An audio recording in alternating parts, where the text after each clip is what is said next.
Hi there, and welcome to Fantasy for the Ages, the show where father and son sit down and talk about some fantasy books. I'm the son of that equation, Zach. And that makes me the father, Jim. Nice to have you with us here today as we once again dig into the fires of heaven. We're getting very close to the end of the book. We got a couple of really exciting chapters for you, which for those of you who are watching or listening sequentially through our episodes, probably feels like it's been forever since you heard anything. How many episodes have gone between? Well, as these drop, this is 218. The last one that was Wheel of Time content was 211. So, yeah. Bit of a gap, but the wait was worth it. Trust us here today. Zach, how are you doing today? I'm doing all right. It's one of our evening recordings, as you can tell by my outside. It's dark. So it's not dark I'm here yet. Already in some PJs. I'm comfy, cozy, and ready to record. How about you? How are you doing, Dad? I'm doing all right. Yeah, doing okay. Good work week. I'm still at the point of time with my work where it's summer schedule, so I'm home more. Things are a little more relaxed. It's going to start picking up in a couple of weeks, and then it's going to be crazy for a few months. But right now, it's still very pleasant, and it's so nice outside. So I've been doing a lot of grilling, using that pellet grill. If y'all don't have a pellet grill yet, you should check it out. These things are sweet. I don't have a pellet grill yet. Yeah, they're not cheap either, though. But anyways, yeah, that's going good. I also am drinking today. Oh my goodness. It's just a lemonade. I mean, it's a hard lemonade, but it's a nondescript, non-sponsoring lemonade. That's right. Recent episodes I've been drinking water because I am working to lose some weight, and I had something weird going on with my tongue. Well, I had my doctor's appointment yesterday to say, what the heck's going on with my tongue? And he basically said, yeah, you probably screwed up some bacteria in there. Give it time. You'll be fine. And it doesn't hurt to keep drinking water. Let it reset a little bit. But that being said, you feel more comfortable drinking now again. Yes, I'm still not doing much. I mean, this will be it today, and there's not exactly a lot of alcohol in a hard lemonade. So, how about you? What are you drinking? And I'm drinking something that's decidedly a little harder than yours, probably, but there's probably also less of it. You remember when we went to New Orleans and I got us that cognac? Yeah. I never finished mine, which is to say I've barely drank any of mine. So I'm drinking some of that. Okay. Well, I still have my bottle of cognac. I mean, there's no cognac in it, but I have the bottle. It's fancy. We can put it on a shelf. Yeah. All right. Some notes before we jump into the content today. We are pushing 400 YouTube subscribers. We're very close now. Where are we pushing them? Like we're pushing them we're pushing them to stay. Please stay. Okay. But yeah, I looked just before we went on. We were at 395. So we're still bit by bit climbing the mountain. Thank you. I love just occasionally listing these numbers because, sometime down the road, someone's going to watch this episode. 395 when they know we're like at 5,000 by then, and they'll think it's quaint and funny. In 12 years. Perhaps. So, big news yesterday. Did you catch the 4 minutes of brand new Wheel of Time Season 2 content that was tacked down to the end of Episode 8 of Season 1? I know it exists. I did not seek out watching it yet. Oh, it's so good. It's a chunk of the Dark Friend social. It's brilliant. It's well done. And so many aspects of it made me immediately more excited than anything I was about Season 1. Well, good. So, yeah, I'm encouraged. Those of you who haven't yet watched it, by the time you're seeing this... by the time you're seeing this... I don't remember off the top of my head when this drops. By the time you're seeing this, have we gotten the first 3 episodes of Season 2? I'm double checking. But, I don't know if we have confirmation that they're going to drop the first 3 all at the same believe time. We do. Do we? I'm not 100% on that, but I think we do, that they're doing a drop of 3 and then 5 more. Okay, but no, they have time still. This comes out August 30th, Oh, so okay. So you've got 2 be- days, before you could still go grab 3 that days, content. 3 Yeah. days. All right. You reading anything new now? I am. So I finished Nemesis Games, which I believe is up there in the top right It corner. is. It is, and Um, it's a favorite of many. Still ranks that way and for you. I enjoyed it. Uh, Okay. I also am reading The Dragon Republic, which I believe is still down there as well. It Hi, Rolly. is. Rolly came in to say hi, apparently. Hi, Rolly. I don't know if I just didn't close the door or if he got let in. It's Either all way. good. And I started reading a book because a new book in this series just came out like a couple days ago. Well, like a week ago now. I started reading Red Rising. Ah, yeah, it's on my TBR. I'll get to that. I'm quite enjoying it, which is to say, Yeah. look, sometimes I'm going to read things faster, sometimes I'm going to read things slower. It doesn't always mean it's the best or the worst book. But I will say I started this like 2 days ago and it's an audiobook. I've got like an hour and a half left. So you're powering through this one. Well, that's good. It's grabbed your interest. It's been good. And I'm I've heard excited very good things for it about to it. keep going. And I may have to just kind of bounce between this series and The Expanse for a little bit. Okay. I am still reading We Break Immortals, still reading Night Angel Nemesis. I'm almost done with We Break Immortals. I look forward to doing a book blast or something on that because I had some really strong negative feelings about it at the beginning, and I do feel differently about it now. Mm.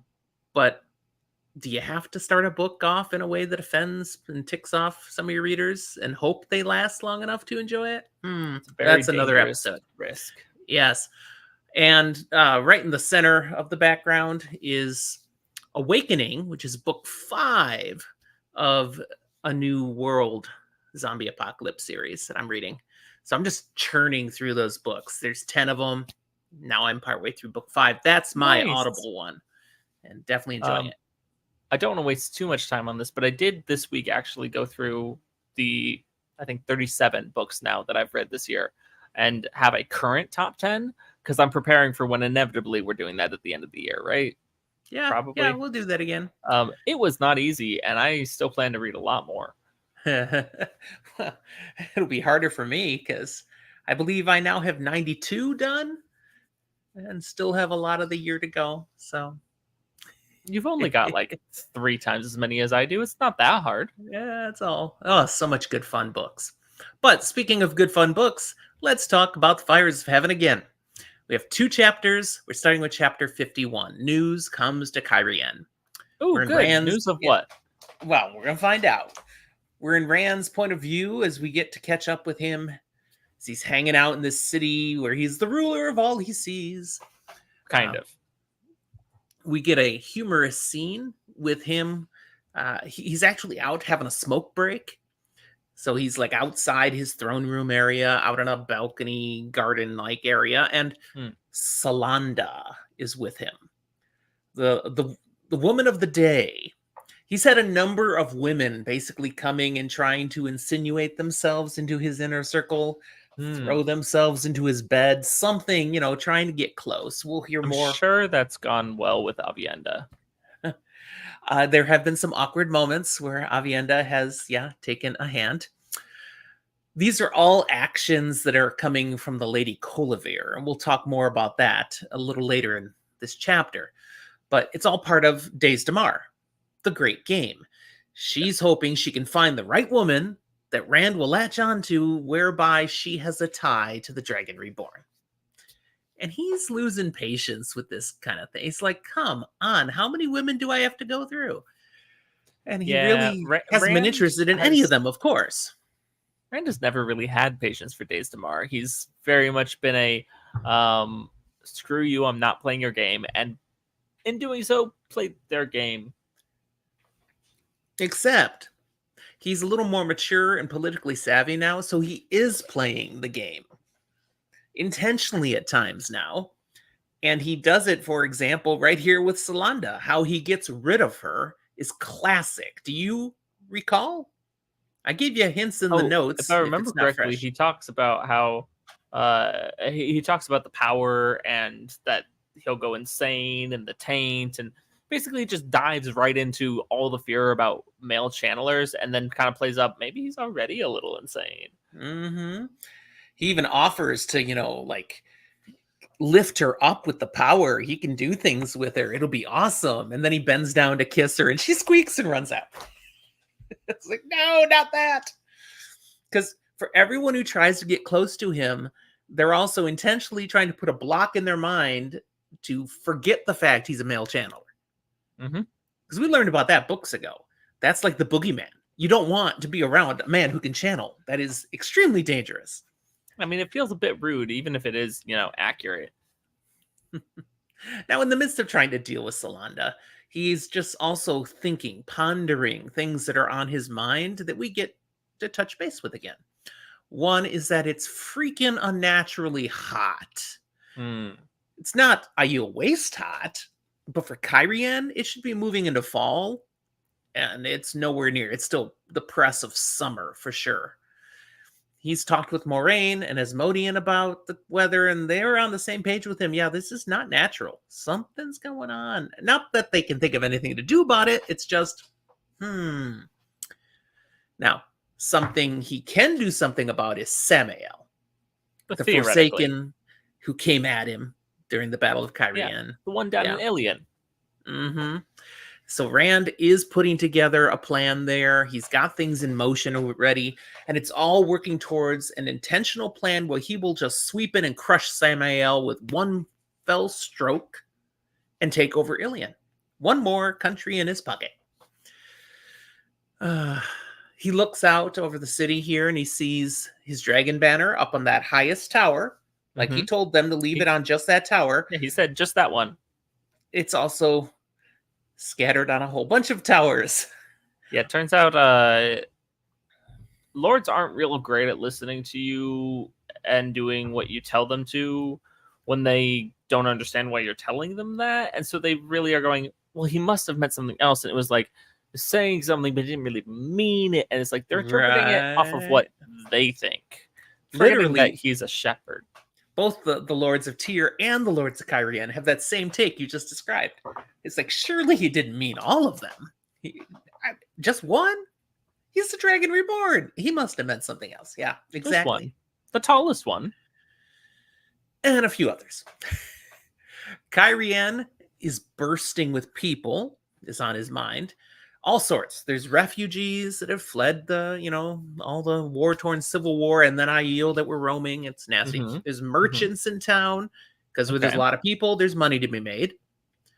There's lords coming in with their retinues, their soldiers, all flocking to the Dragon Reborn. They want to be part of this. Okay. There's hunters for the horn still. Someone should really tell them that it's been found at some point, because they're just gonna keep wandering and thinking that they're adventuring. But they seem so happy. We don't want to burst their bubble. They don't all seem that happy. Now, why are they coming specifically to Kyrian in numbers?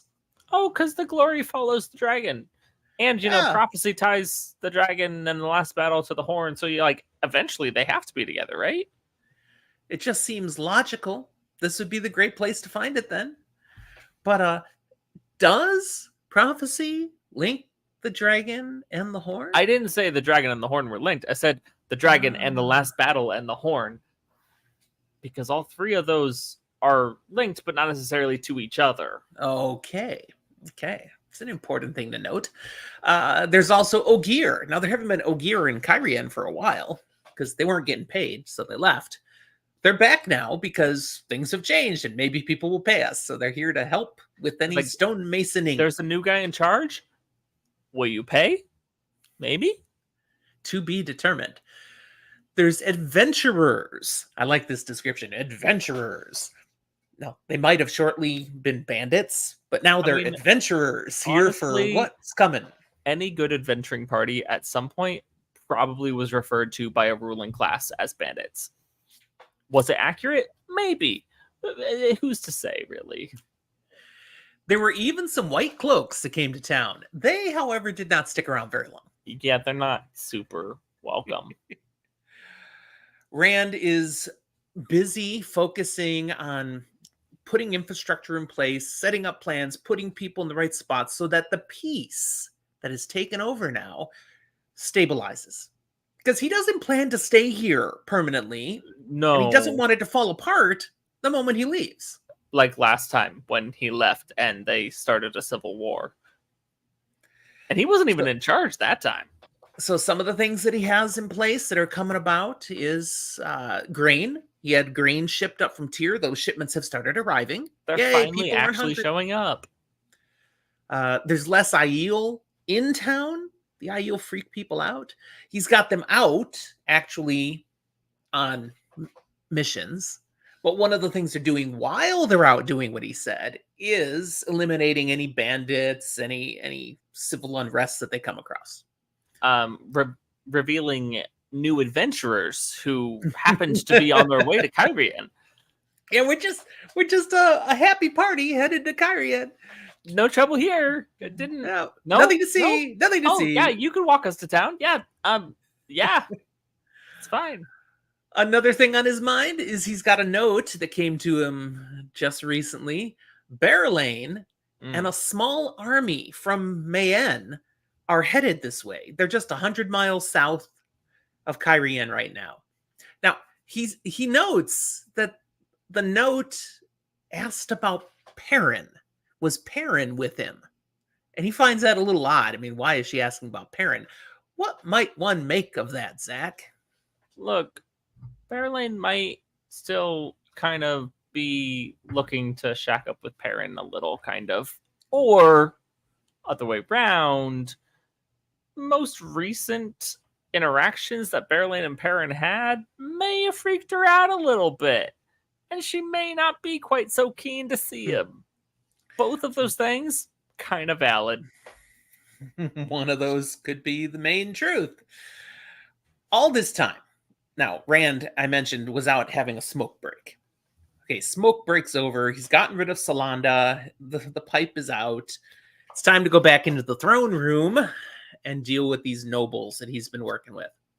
So, re-entering, there's a whole bunch of people in there, both Terran and Kyrianan. And the conversations that he re-enters to give us more nuggets of what's been going on. We do get identified like the 3 leading Terran lords and the 3 leading Kyrianans as well. There's more in the room, but these are the 3 that have the highest rank for each What do we got? So there's Mylan, Torian, and Ericombe for the Terran lords. We've heard at least Mylan and Torian before. I think we've heard of all 3. I think so, but like Ericombe, do I remember him? Not really. And for the Kyrianans, we've got Lord Dobrain, Lord Marengil, and Lady Colavir. See, I said we'd get back to her. All of the above, I don't know if we've heard of a whole lot up until this point, but at least 2 of the 3, take note of. I'm not telling you which ones. Hiding in the shadow of Colavir is Solanda, the one that he scared and ran off. So clearly, she was sent by Colavir. Of them all, the interactions we see here, it's clear there's only one that Rand kind of doesn't mind too much. And that would be Lord Dobrain. The way he speaks to Rand, the way he conducts himself, it's clear this is kind of a no-nonsense guy. He's not all the flowery stuff and trying to constantly wow the Lord Dragon. He's just, okay, you giving us stuff to do, I do the stuff. I'm good. Which is honestly surprising for a Kyrianan. Right? Now, it's not just selfless here. You know, all these lords are trying to please the Dragon Reborn, hoping it will earn them more power, credit, acclaim. Maybe they just are all doing it differently. Throne. Yeah, maybe even. Some approach this by sucking up to people. Dobrain does it by actually trying to serve well. Not quite being a yes man, just, actually following orders. Right? We hear conversation of some things here. One of these I already mentioned. I'm going to skip it. The Terran soldiers. Mm-hmm. He does check. Rand does make a comment to Mylan, Torian, and Ericombe about how he's quite certain they've been very faithful and loyal to Rand's directions, and their soldiers are well on their way to Tyr now.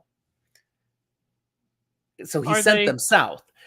And he Are knows they're they? not. He knows they're not. So It's like this is where he's I'm standing out at my balcony right now. I see a whole bunch of cook fires over there on the horizon. That's where they are. this is where he's gotten more politically savvy, though, where he says, I know how loyal you all have been of late now. I'm sure there aren't a whole bunch of Terran soldiers just about 10 miles south of town instead of already well on their way in the direction I ordered them. And one of the lords, I think it was Mylan, responds, "Oh, of course, my lord. They're well down the road. I will ride out with you in the morning to prove they are not 10 miles away." Rand's Meanwhile, like, he's just like subtly with his hand being like, just, shit. just sent a messenger. Go, Run! Move east. But Rand doesn't really care. He just wants results. So he knew a way he could say something that will get what he wants without necessarily having someone lose face.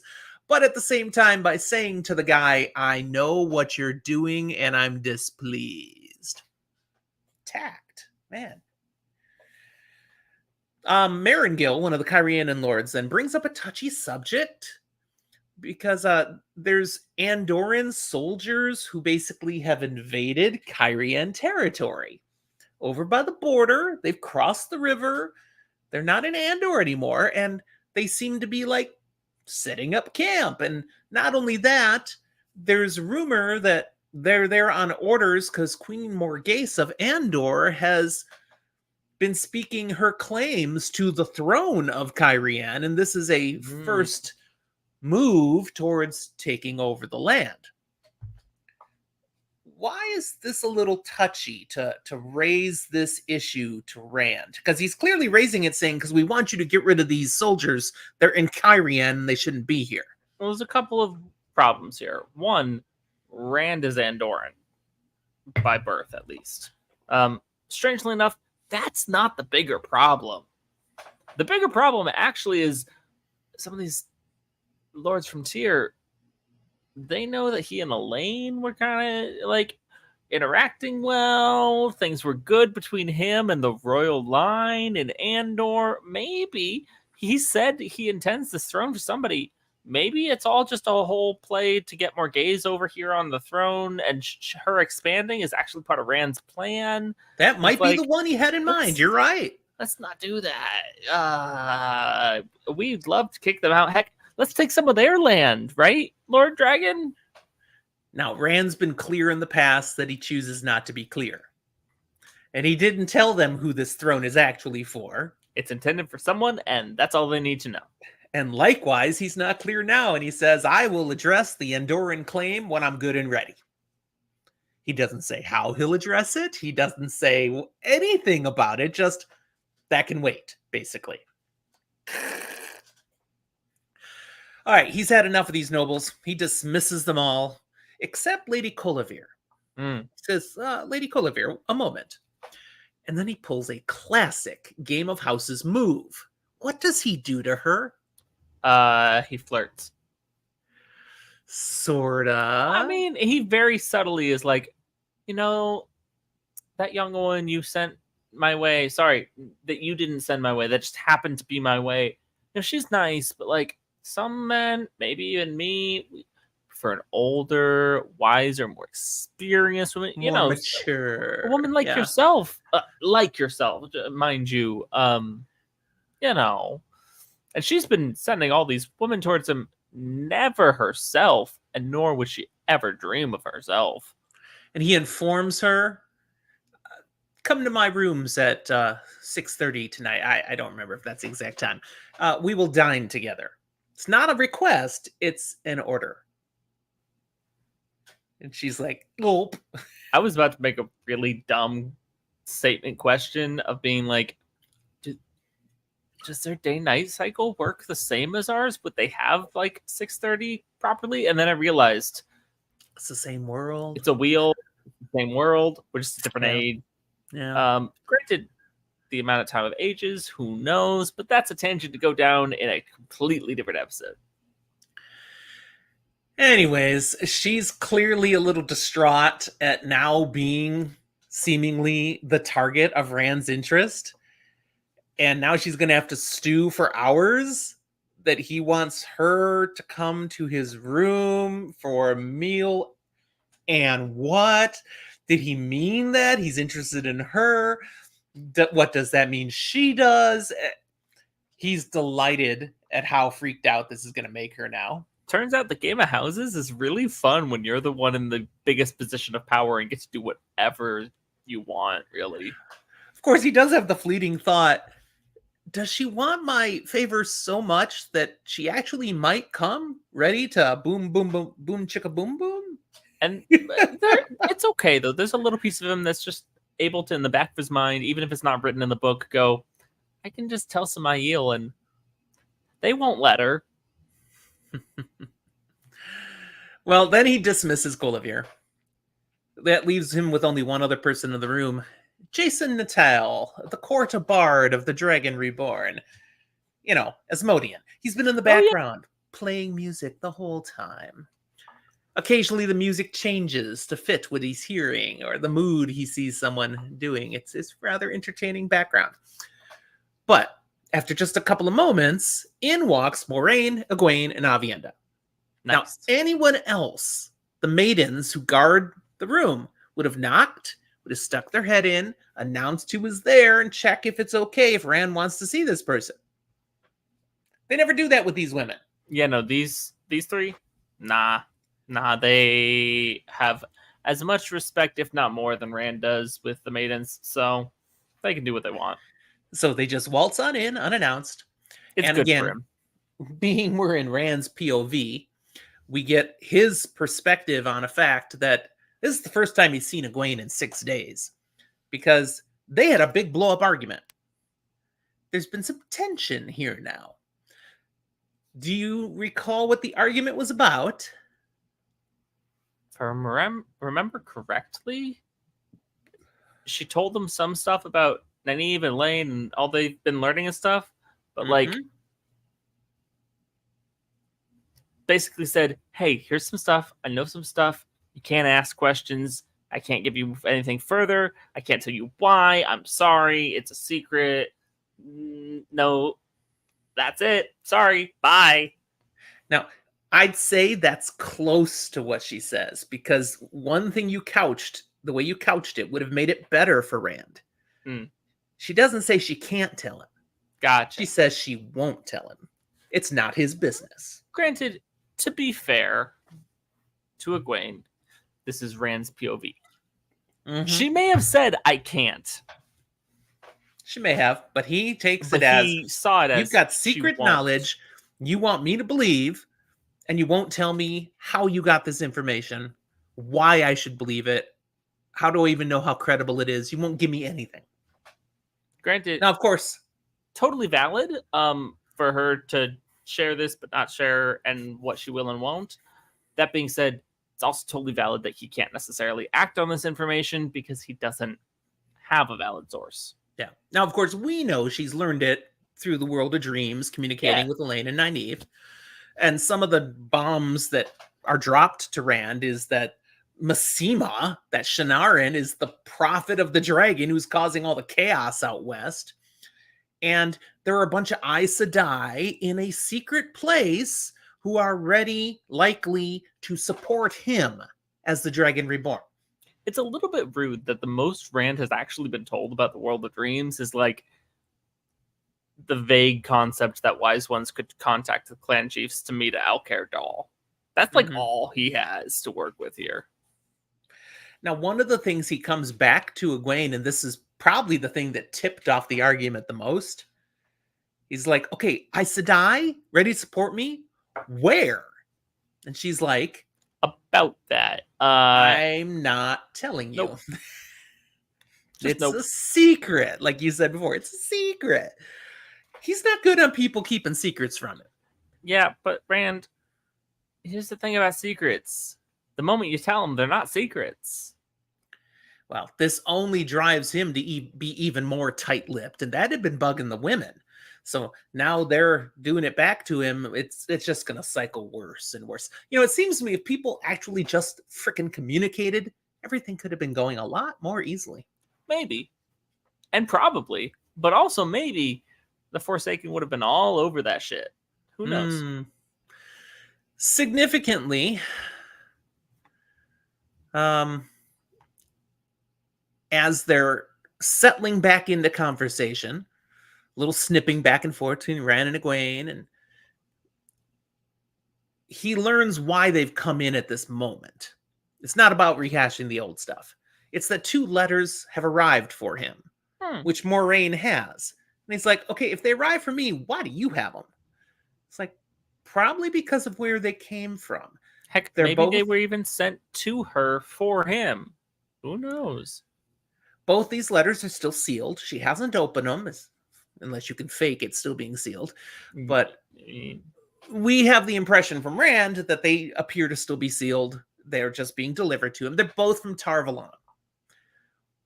He opens the first one, and it's from Elaida, the Amerlin seat. Okay. Gross. The other one is from Alviarin, identified as the Keeper of the Chronicles. Also gross. The gist of these, and he opens them, reads them, hands them right off to the women as well so they can look at them. Elaida, in her letter, it's the shorter of the 2, acknowledges he is the Dragon Reborn. There can be no denying that now. So she is sending an escort of sisters to bring him to Tar Valon, where he can be protected until the last battle. That sounds iffy. It says all due honor will be accorded him by the escort. But also the due honor that the Reds have historically shown men who can channel is stuffing them in a box and figuring it out the rest eventually. So maybe don't believe that wholeheartedly. Rand does note that she didn't even ask him to come. It's clearly a directive. I am sending people to bring you. You will come. Turns out Aes Sedai and the White Tower, all of this, for the longest time, have just kind of viewed any and everyone who can channel as their property, basically. And it's kind of not cool. Even if they are the quote-unquote good guys. Yeah. Alviarin's letter, very different tone. She is quite profuse in her compliments and praise, lifting him up in honor for the position he holds. She also warns him that the White Tower, not all things are as they would seem. There is definitely not unity. Whatever face he sees from one, there's another faction that sees it a different way. And she's warning him, be careful who you trust. Even mentions, I know Moraine is by you, but she has also been known to have her own agendas and issues. So you may want to be careful even trusting her. And then she kind of ends it with saying, I put myself into your hands with this letter. I do ask that you not share it with anyone else. I am your humble and committed servant. It's much more flattering. It appeals to his ego. It's also really sus. He also doesn't listen and immediately hands it to a couple other people. Yeah, Moraine, check this out. But I mean, to a certain extent, her letter proves itself to some parts of it. She talks about people with divided intentions and who you could or couldn't trust, that the White Tower itself has different agendas, while quite literally showing that the Amerlin seat and her keeper have different intentions. Yeah. He fleetingly comments that I could almost think they were on the same side trying to manipulate me with these 2 different letters, except I'm pretty sure if Elaida saw what Viarin wrote, she'd be throwing up. I mean, she would not be able to handle this communication coming to me. So no, there's no way they're on the same side. I do want to throw a little piece in here of going, it helps just for the sake of credibility of the letter that Rand has never really gotten to know Alviarin. I think he may have technically met her like once. I believe so. Back in Faldara. Alviarin's a white, very logic based. This does not read like a white. No, this is a very heartfelt, emotional letter, Yes. proclaiming loyalty, and it's cool. Do you but smell it's, that? Oh, it's bad. This is straight pathos, not logos, which is very unwhite. So Moraine asks, what do you think of these letters? And Rand shows some growth in his response. Says, okay, there may be a rift in the White Tower. All the sisters may not be united behind Elaida. But I don't care. I still have no intention of having anything to do with sisters on the White Tower. And I will not be letting this escort get anywhere near me. Now, granted, that right there, to me, doesn't show growth. That shows he's still stubborn. That's fine. The last part here that he pulls out of it shows growth. But keep in mind, when he won't let them near, he makes the specific comment, because 13 sisters, it doesn't matter how powerful or weak they are, could have me in their mercy.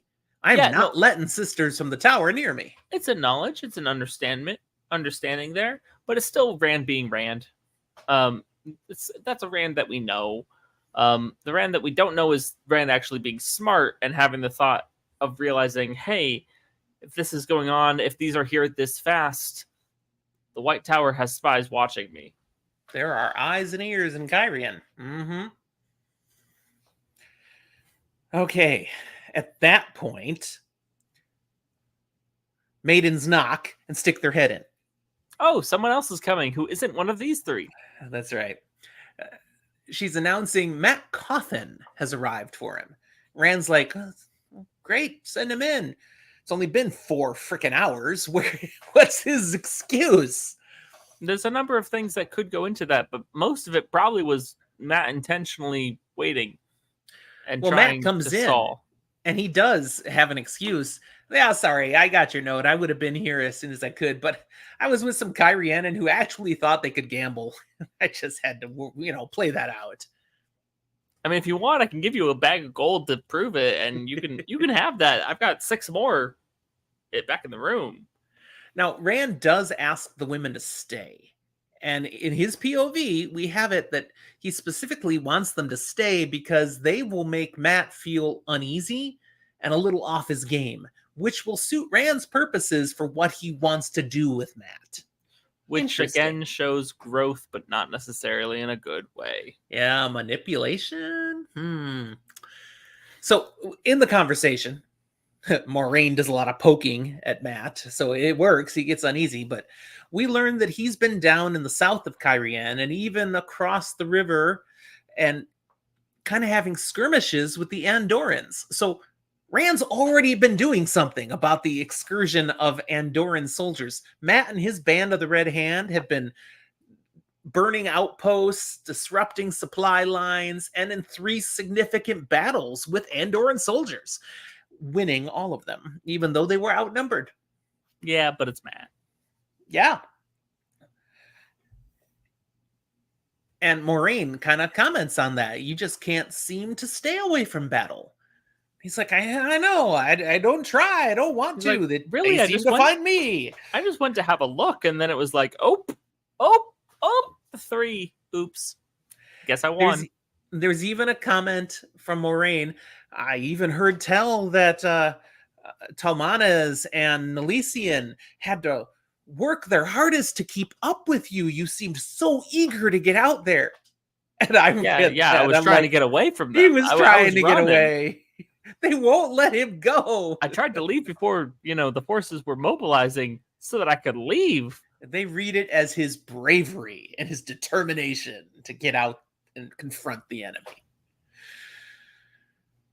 But before they can get to anything else then that Rand wants with Matt has gotten so worked up in his conversation back and forth with Moraine and Egwene and them just giving him hassle over his activities that he drops a bombshell. He's learned news while he was out there by the border, and the news he's learned means Morghese, Queen Morghese, must be dead. Oh no. That's not good. Ooh. Lord Gabriel has been named King of Andor. and That's Kyrian, not apparently. good. Apparently, Morghese crowned him king of both Hmm. countries and then has Hmm. not been seen since. And that's been weeks. Interesting. Yeah. No, Matt already knows Lord Gabriel is the one who wanted Elaine dead. Yeah, he already knows real sus things about him. Yeah. Matt figures it's not very big leap to see he wanted Elaine out of the picture, so he had an easier path to the crown. Now he has the crown, and Morghese is missing. He probably bumped off Morghese. Rand's like, "Do you have proof?" It's like, well, I mean, no, I haven't seen the I body, but don't it have. seems pretty darn Look, obvious. Carpe diem. This sees the day. Habeas corpus is show me the body. Latin is weird. Carpe Anyways, corpus would be seize the body. sure. Technically. Anyways, we don't have to have that burden of proof here. We just have to understand it's bad that Gabriel's in charge. Yeah, Rand takes this news very hard, especially feeling that Elaine will never forgive him. And the reason for that is Rand knew Gabriel was actually the Forsaken Ravine. Ooh. And he knew that Morghese was Gabriel's prisoner. Ooh. Yet he did nothing about it. Now, why did he not do anything about it? Because it was probably a trap. Quite possibly. Also, let's just be real here. We're going to give Rand a little bit of credit that he can't give himself. By the time he knew this information, Morghese was leaving / gone. Yeah, but none of them know that. Yeah. Yeah, nobody knows that. But we do. We're readers. In the back we'll of throw him a Rand's bone. mind, he actually thought by not confronting Ravine, Morghese was probably safer. Yeah, if he made a move, that's where things could escalate and get out of control. And he's like, no, I'm focused on Samael. Ravine can wait. And that's probably fine. Turns out that wasn't fine. That's fine. He's like, man, the whole thing backfired. That's why Elaine will never forgive him. But Rand, he feels rage climbing now that Gabriel would have done this, that Ravine would actually kill Morghese. And this rage is increasing because of his guilt he feels towards Elaine. So that's it. I'm going to go take that punk out. He's dead. He's a dead man. Dead, dead, dead. I am killing him today. Now, this was not the plan. You know, everything's been focused towards a move on Samael, and suddenly this is being derailed by this news. See, news in Kyrian. Oops. Egwene responds saying, "This is not a good idea. I mean, what? You just had a war. And you just conquered Kyrian. What, you going to do another war now at Camelin?" You know what, Egwene? Momentum. Yes. Keep rolling through. Except, no. Rand's like, I'm not going to take everybody. I'm just going to go take them out myself. I don't need anyone. Now, he doesn't say that flat out, but that's his implication. And very they much just hear. Like, I'll pop over there and I'll zap him to death. It's fine. I got Balefire. They hear the inference. Moraine is the first one to interject, just softly saying, tomorrow. And Rand just glares at her, but then acknowledges, okay, fine. It probably would be better to wait till tomorrow.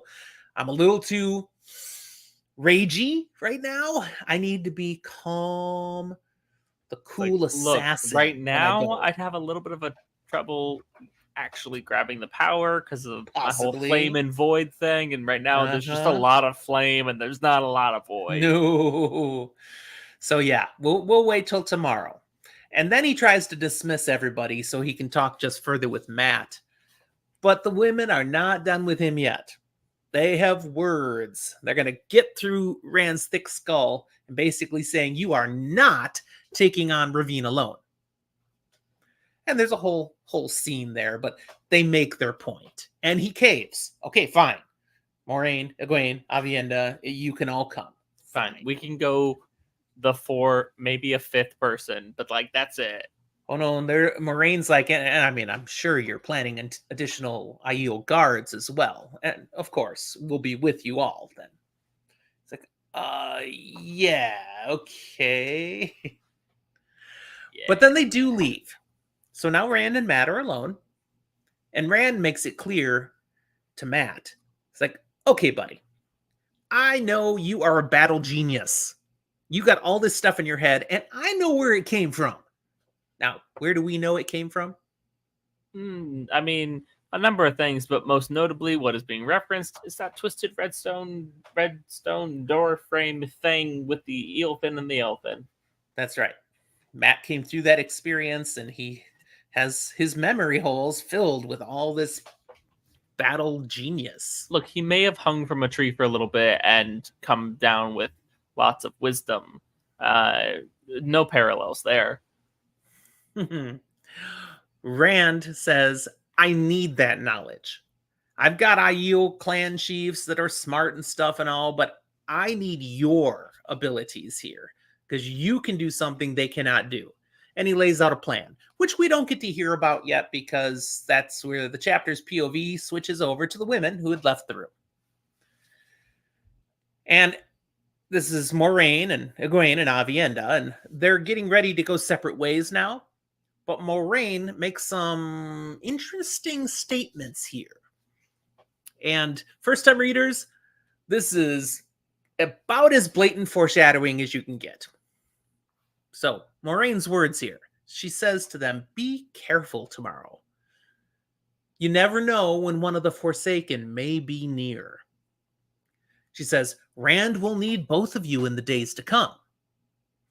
Her point, he will need people who can handle his anger well, who aren't put off by that, and who will tell him what he needs to hear, whether or not he wants to hear it. And they're like, Moraine, you already do all this. Nevertheless, he's going to need you. And finally, she says, tomorrow will be difficult for us all. So I don't think it's too crazy, especially because we're going into the next chapter in this episode. This real sus. This sounds like a goodbye, Moraine. What are you intending? We glossed over it, but she said some things to Rand as well in the room before leaving that also sounded a little like goodbyes almost. So, praising him for how much he's grown, how much he's changed since she first met him. It's like, why are you getting all sappy? What's going on? To end the chapter, we switch to Matt's point of view. Now he's arriving back in his room after a lengthy grilling and working over by Rand.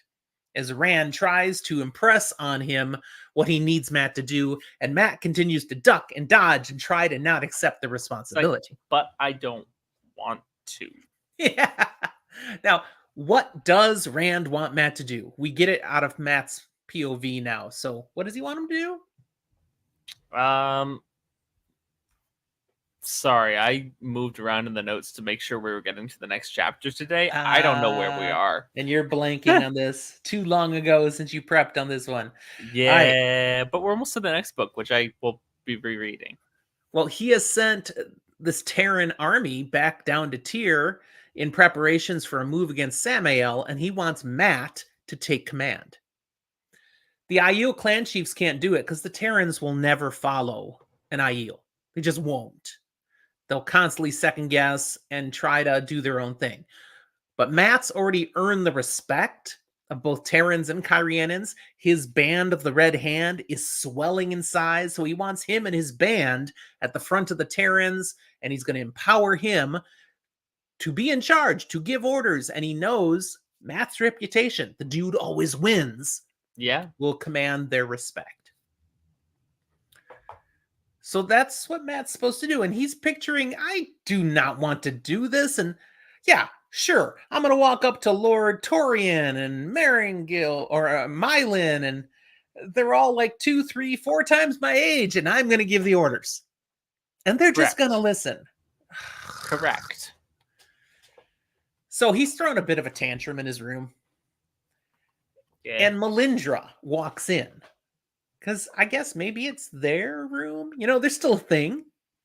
She walks in and sees this fit and it's like, what is this about? So he vents a little and he lets slip something he probably shouldn't have. Specifically, the way he phrases something gives the impression that Rand is going to head to Camelin. And also that Matt is going to be, on orders of Rand, heading to Tyr with the army. And those two pieces of information cause a reaction from Melindra. Basically, she tries to kill him. Oh, that's not good. No, she kicks him across the room, and not just a little kick. I mean, an Aiel kick, so he's like knocked silly. Yeah, they have to like use a fly system and everything just to make him actually fly across the room like that. Right. When they do this on TV, it would have to. Whole set of wires. And then he's on the ground, and he sees her across the room, now veiling. Uh-oh, she's ready to kill. And he reflexively reacts by tossing a throwing knife. And he almost can't believe he just did this, because he wants the knife back. You can't. It doesn't work like that. When you throw it, it's gone. And his luck strikes her dead center in the chest, and she drops to the ground. Well, that's not good. Or is it? He rushes to her. You know, she's clearly got a mortal wound now, but she's not dead yet. And he's like, why? Why did you do that? And she makes a comment about some oaths are greater than love. And then tries to kill him one more time. Tries being the operative word, because Matt's still got that handy dandy medallion and it just kind of skips off the metal and it's like, oop, guess that's dagger proof. Yeah, a dagger straight to the chest.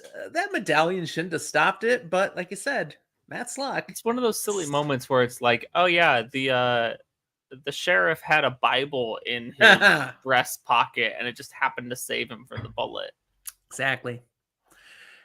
And with that, she's dead. Now, there were just a few comments out of her mouth as she was getting ready to kill him, and then right there at the end about an oath and yada yada. And then he looks at the dagger she tried to kill him with here, and it's clearly got the bees of Ilion etched on the handle, and he puts 3 deductions together. 1, okay. Melindra was a dark friend. Okay. Crap. 2, it's not good. She was an agent of the Forsaken Samael. That's also not good. And 3, that means Samael has his eye on Matt. Yeah. Now, to be, I guess, offensive to Matt, she didn't like have to go digging, searching anywhere to get to this dagger, which means she's had this dagger with her often, and he hasn't noticed the bees, apparently. So I'm just saying, I don't know if Matt's paying enough attention to his woman. I don't know. I don't go around checking your mom all the time to see if she has a weapon around that she might be thinking to kill me with. No, but it most doesn't of cross the, my mind. Odds and ends and accessories that Rach has, I'm aware of. I know what her outfit but you live with a Texan. That's different. I know what the dagger that is hanging right on that wall looks like in detail. All right, that was the end of the chapter. Let's move on to our second chapter. All right. Because this was a little long already. Second one's probably going to be just a little shorter. Yeah, I'm out, so can't be that long. Me too. But this is all I'm drinking tonight, so I'm just stuck. Okay, this is Choices, chapter 52. Those are good. And it starts off the next morning. Rand is preparing for his day in his room. Avienda's there, supposedly getting dressed, but she's paused contemplatively, and she strikes up a conversation with him, and he notes that, yeah, all she's done is put her stockings on you. Now she's talking to him basically naked with socks. Maybe a little awkward. Put more clothes on if you don't want to get mad at me, because you get mad at me when I react in any way, shape, or form. Anyways, in the conversation that they have, a few things come out. 1, last night, Rand went and spent some time with the clan chiefs, as well as with the wise ones. And he was there to explain that he's going after Ravine. A change of plan. None of them have a problem with it, especially the clan chiefs. They're like, no, Jiito, your honor demands this, of course. It's honestly one of the most Aiel things he's done. The wise ones, likewise, don't disagree, but they do make the point, you have to do this for Elaine. You have an obligation to her, and this is about her mom, so you're going to go take him out. But you also have an obligation to us that trumps your obligation to Elaine. Basically saying, don't do something so stupid in trying this. That you die, that we die, that As if you everything die, goes down in everything's flames. lost. Don't do that. We also learned that while Rand was out talking with the Aiel, Colavir had showed up at his room, Oh, just like good. ordered. Yes. Glad she actually followed through on that, Only especially because it Avienda was was there. funny. Yeah, yeah, that And went well. she explains, I dealt with her. He's like, well, what did you do? Well, she won't be sitting very well for the next week or so. Yeah, Avienda escorted her back to her room. And then, she says, well, the places I left bruises don't show. She just won't be sitting, as you said. He's a little uncomfortable with that, but at the same time, he's like, but anything I would have done to her probably wouldn't have been nearly as effective as what you just did. So, Yeah, thank something tells you. me physical trauma works better on Colavir, better than the emotional mental trauma that Rand was going to be intending. Now, Asmodean shows up at this point, kind of sticks his head in the room, and says, I'd like to request a change in the plan you told me yesterday. Now, the plan Rand had given to Asmodean was, I'm going to go take out Ravine. You're going to stay here, and I want you to monitor the nobles while I'm gone. They will know you are here on my behalf, keeping an eye on things, and I'm hoping that will help keep them in order, and then I want to report when I get back. But he says, I'd like to come with you. Because, I mean, I understand what you said last night, but I really don't think I'm necessary here. Because whatever happened with Colavir last night, she was shrieking and screaming in her room. And the rumor is she ticked you off. And this was your displeasure coming out at her. And nobody is going to step a toe out of line for the next few days now. They are keeping Turns their head out down. They don't want you your attention. accidentally did the best thing you could for what you wanted. I love hearing that Colavir was screaming like a child. That's a good I mean, start. I don't think Avienda went easy on her. Probably not. Anyways, Asmodean, he says, I know I'm not strong. And he's kind of speaking in code because Avienda's right there. But I know I'm not strong, but I might still be of use. And I will further prove my loyalty to you by being at your side. Rand's thought is, okay, so I can have you back here or right under my nose where I keep an eye on you. All right, I'll bring you along. No, Rand, that's a solid decision, but also, like, maybe think about the fact that right under your nose is really close to your jugular. Just in Exiting case. his quarters then, he notes there are no maidens guarding his room. Now, they were there last night when he went to bed. He should have realized they were missing when Asmodean just walked in without being announced. But he's like, this is probably not good that they're not here. That means they're probably up to something. And Avienda, likewise, is like, basically looks at him and says, what did you do now? Yeah, what'd you mess up? Because if they're not here, you did something wrong. He's like, I didn't do anything. I swear I did nothing. That might, honestly, that might be the problem, Rand. What should you have done? Now, what he does see, who he does see outside his room is Matt Cawthon. Hi, Matt. And Matt looks like he's dressed to go. And he was there to share with them what happened with Melindra last night. Oh, no. Oh, and Rand sympathizes with Matt. I'm sorry you had to do that. Yeah, I'm sorry, Matt. Sometimes you just, like, pick one that ends up being super evil and serving bad people. But, you know, the me that was me 1,000 years ago did that too. So, like, it happens. Yeah, Matt's like, yeah, it sucks, but, I'm not sorry. I'm not dead. So it is what it is. Rand says, so you're clearly dressed to go. Does this mean you are going to head south, take over like I asked you to? He's like, no, at least not right away. I'm going to Camelin. In other words, I'm coming with you.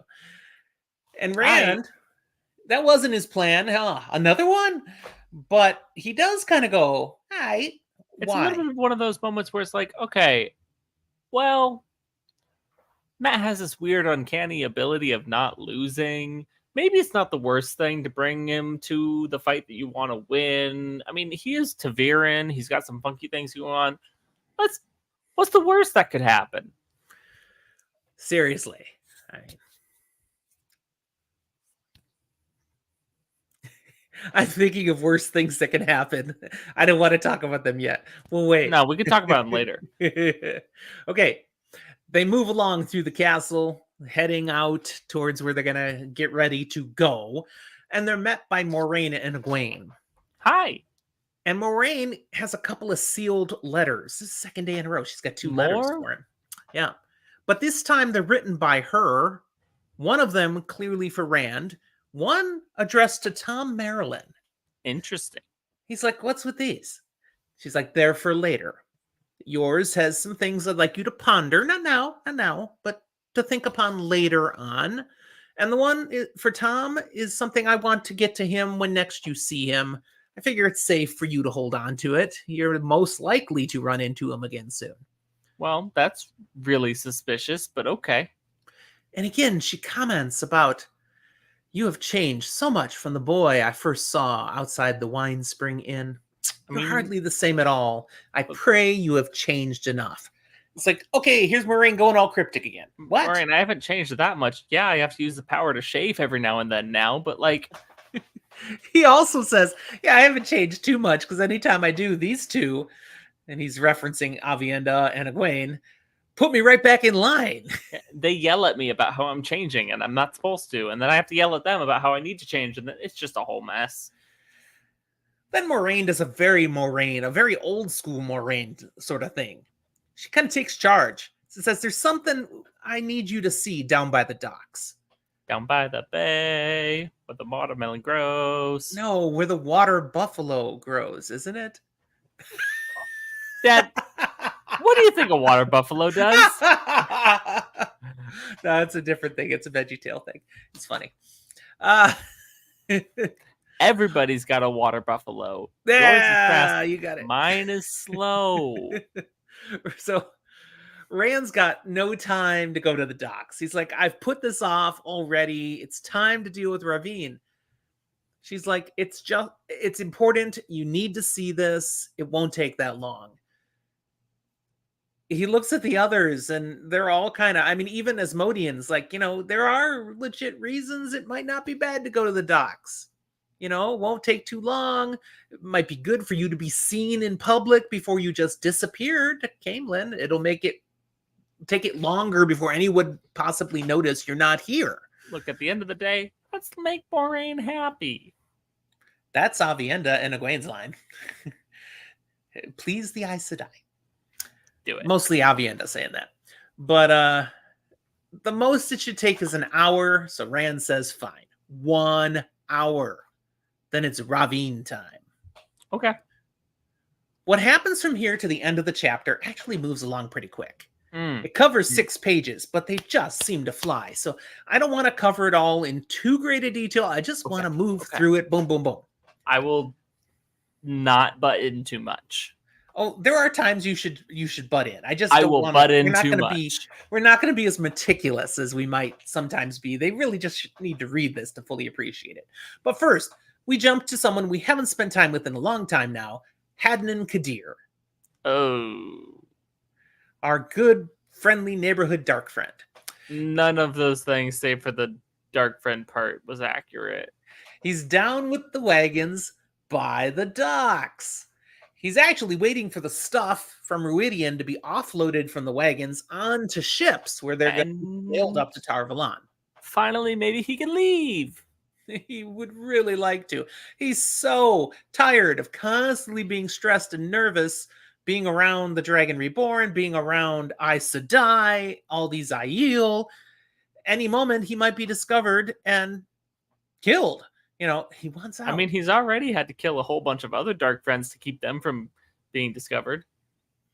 He had a run-in with Moraine just yesterday.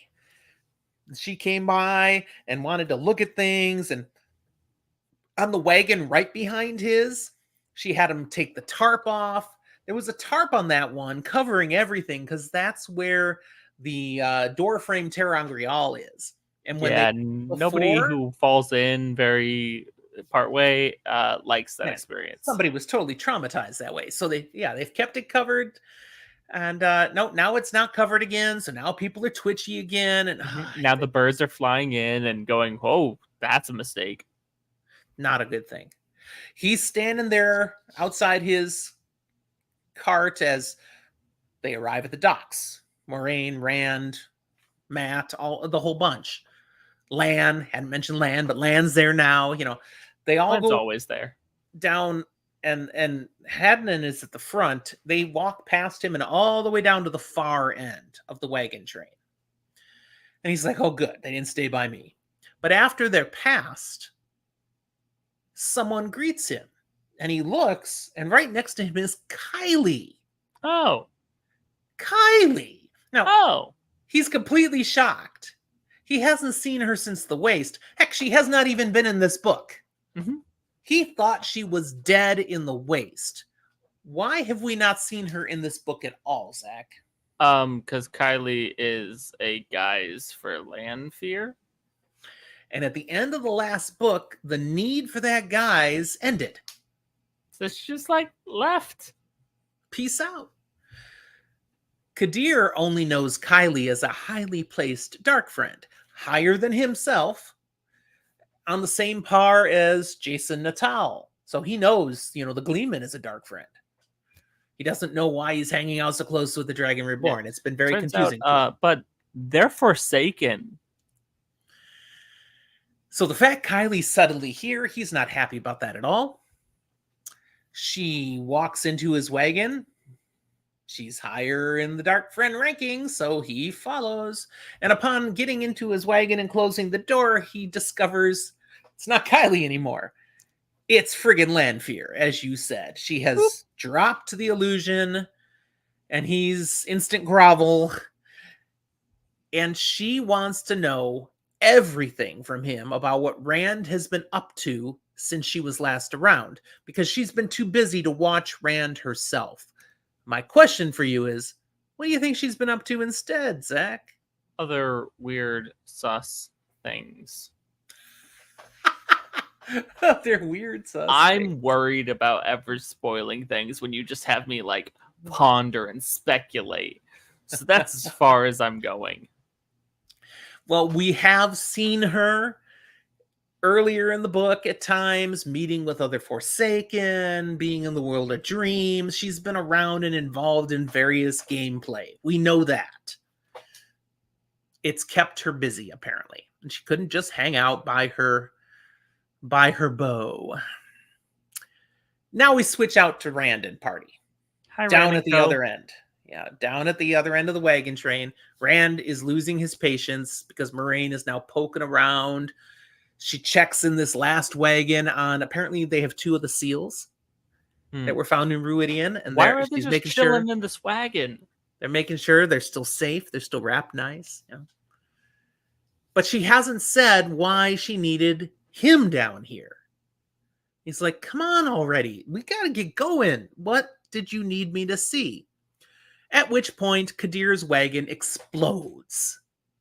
That's not good. Literally just splinters of wood. But it's going to in all look directions. really cool in the show. Right? And they go rushing back to the front. What has happened? And as they're approaching the wagon, we find Lanfear, a woman scorned. She has just killed Kadir and is literally holding his skin, waving it in the air and then letting it fly. Turns out power flaying, it's a lot like power drilling. It just makes it really fast. Yeah. She turns on Rand as he approaches. She's furious because she just learned from Kadir he allowed another woman to touch him. What's that a reference to?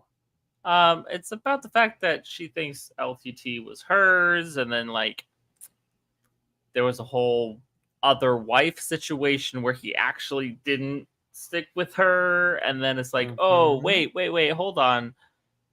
other people are maybe involved. Ooh, the maidens were talking about how he and Avienda were a thing. Ooh, that's a thing. It's like we're already past that whole Ilyena incident, and now you're doing it again. I mean, yeah, because Moraine pushes past Rand going at Lanfear, but Lan is even faster, and he pushes past Moraine, drawing his sword. And she's like, no, Lan. But Lanfear just smashes him out of the way. Land Nothing but fear, air. no land fear, but maybe should. Then Moraine is grabbed by air and dragged forward right up face to face with Lanfear, and she stares at her and then chucks her aside too. That's Well, not who that's she's not looking good. for.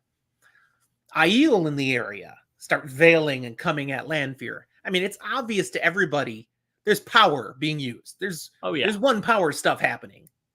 The common folk, the Kyrianans, they're running away. The Aiel in the area, they're veiling and coming. Very different reactions, two different kinds of people. As they're coming at her, they start bursting into flame. That's Flame not good. starts flying out and burning them all. Ow. Lanfear doesn't even look at them. It's like an automatic defense mechanism. Rand's not real good with his people going crispy. No. So he diffuses the fire. He does something with the power that puts the fire out, and then he drops a dome of air over them, basically cutting everyone else off. So Lanfear can't get to anyone else, and he and her can deal with whatever this is that's going on. It's a little force field. How does he do this? He doesn't know. No idea. He just does. Lose Theron memories again, perhaps. Just things from the past that he used to know in a different time that he just suddenly can do because he needs to. Rand senses movement on either side of him and realizes, crap. Egwene and Avienda are still in here inside the dome. He had meant to keep them out. I mean, Matt's outside, Jason Natal's outside, but nope, somehow they had come close enough to him. They're still in here. Oops. So fine. Maybe we can work together and deal with this. So he starts channeling so that he can grab Lanfear, immobilize her with air, while Avienda and Egwene then could shield her. Nice plan. But even as he's forming the weaves to grab her, they snap. Like, Lanfear clearly knows what to do about this. She cuts his weaves. They fling back at him, which apparently is a little uncomfortable. It's like rubber bands getting snipped. Right. And then she, with air, and maybe a little more, grabs both Avienda and Egwene, and they start howling in pain, whatever she's doing to them. Ouch. Yes. Rand doesn't like that. So he, likewise, cuts her weaves. Not really knowing what to do, how to do. He just knows it needs to be done. He knows it can be done because he just saw her do it to him, and he figures, I can probably do it too, and just does. And hopefully he remembers how to do that, because that's a really good trick. Egwene just collapses to the ground. Avienda doesn't drop to the ground, but she's clearly shaky and not up to doing anything. Lanfear insists, as basically everyone else is taken care of and it's just her and him now. She insists, you are mine. And he counters. Now, there's a clear internal struggle with Rand, as his past life and his current life are kind of conflicting here. But this is a high-stress moment, and he simply says what comes out of his mouth as the best way to distract Lanfear from hurting the girls anymore. And his line is powerful. I'm going to read it verbatim. Do it. His response is, no, I was never yours, Mirren. I will always belong to Ilyena. And then after a pause, he finishes, your name is Lanfear, and I'll die before I love one of the Forsaken. I don't know how much this is a conflict between him, so much as old him and new him are both very much, let's just not.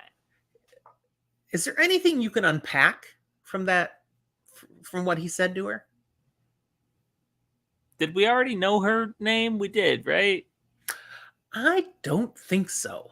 We maybe had it mentioned once, but I think clearly, he'd yeah, accidentally referred to as Mirren her before. name is Before she was known Mirren. as Lanfear, she was Mirren. Um, But then he uses the new name. yes, and that's where it's like the first statement is LTT coming through Rand, kind of, and the second statement is it's Rand. It's Rand saying, "No, you're not even that person anymore. You're this monster I've heard in stories. I'll die Yes. before I love you." That being said, that's a challenge, Rand. Yeah, We and can kill you and bring you back, and then you can love her. That's yeah, fine. it doesn't go so well because it does lead Lanfear directly to then, fine, I'm going to kill you. And they battle with the one power. And for a while, Rand holds his own, but Lanfear's experience starts to win out. She gets to a point where instead of them just battling each other with the power, she starts trying to cut him off from the power. And when he realizes she's trying to shield him, he uses power to cut that weave so she can't shield him. But then she just comes back again and again and again. And each time she tries to shield him, she gets a little closer because she's just better at this. Yeah, he may be physically stronger in the power, um, but it doesn't count for that much when she can just dance circles around him in it. It doesn't matter how far you can take a shot on a basketball court if the other person just was way better at ball handling than you. Mm-hmm. Yeah. With that, the POV shifts to Moraine. She was knocked senseless out of the way under the wagon. So when the dome came down, she's still there, but nobody can see her. She's recovered her senses a bit and rises up from under the wagon and sees what's happening. There's Lanfear standing on top of the wagon, clearly channeling at Rand. There's Rand on the ground, on his knees now, clearly being overwhelmed, losing it. The end is near. Moraine's got to do something. She's a bit in shock, but not shocked at seeing Lanfear doing this to Rand. What she's shocked for is a very different reason, and it's important to recognize. Her direct thought was this: the sight of Lanfear hit her like a blow. Not surprise, but the shock of seeing what had been in her dreams so often since Ruidian.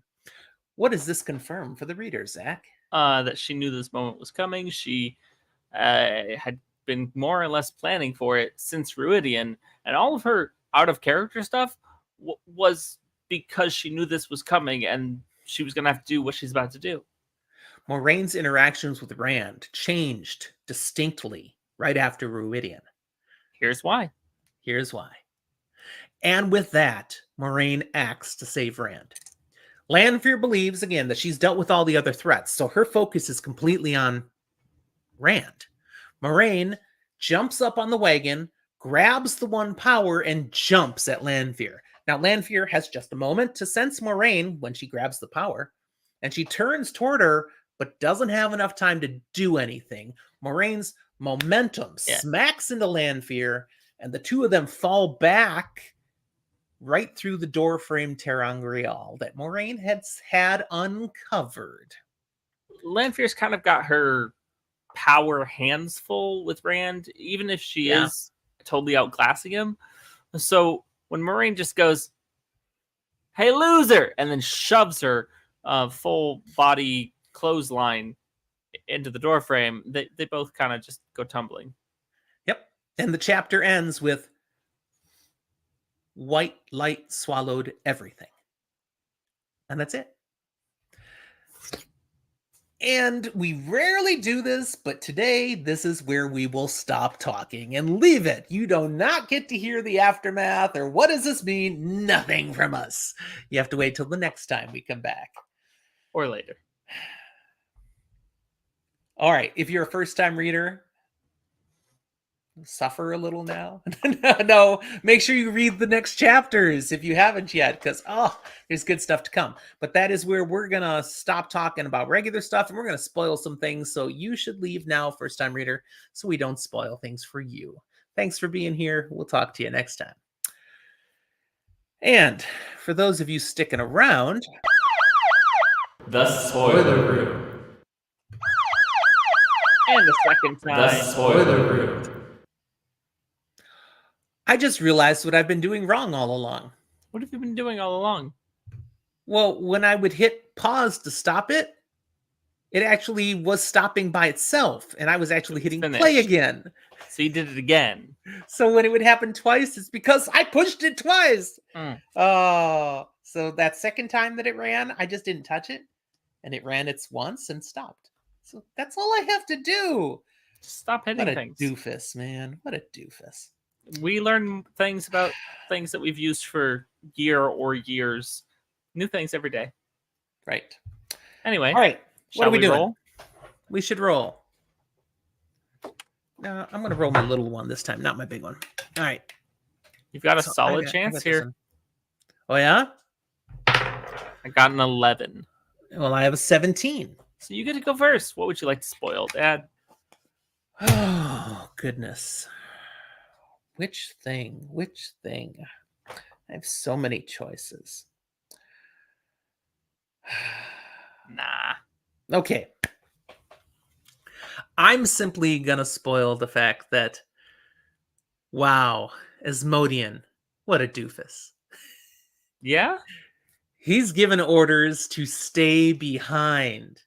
Mm. He instead convinces the Dragon Reborn to let him come. And he's about to die twice. And it's entirely because he didn't just do what he was told the first time. I That's mean, amazing. look, the first one, yeah. The second one, maybe. You're saying he might have ended up there anyways? No, Rand didn't call back for more of them afterwards. No, but it's just with the crew that was there.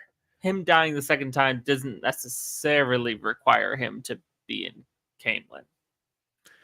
Except that that's where the meeting takes place at the beginning of the next book, which is where Asmodean stumbles into someone who had just finished that meeting in Camelin. Yeah, but my point also being, like, that someone could just randomly get him in a pantry anywhere. No, sure, okay.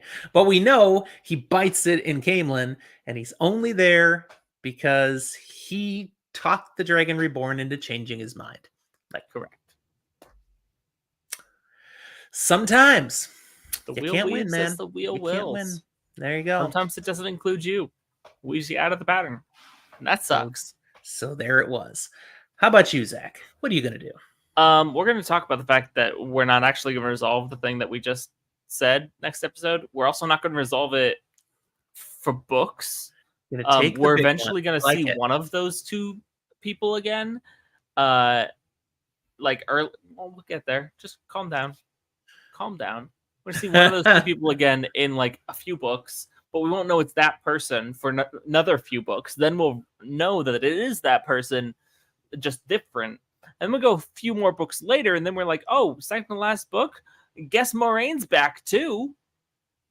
Because there's those letters, and those are important. One of them's okay. The one to Tom, super important. And very much shows, yeah, Moraine knew exactly what she was doing. Now, that plot line of her leaving that letter for Tom, because she and him are going to become an item, and it's basically a love letter while at the same time saying, come rescue me. I don't think we're going to see that in the TV show.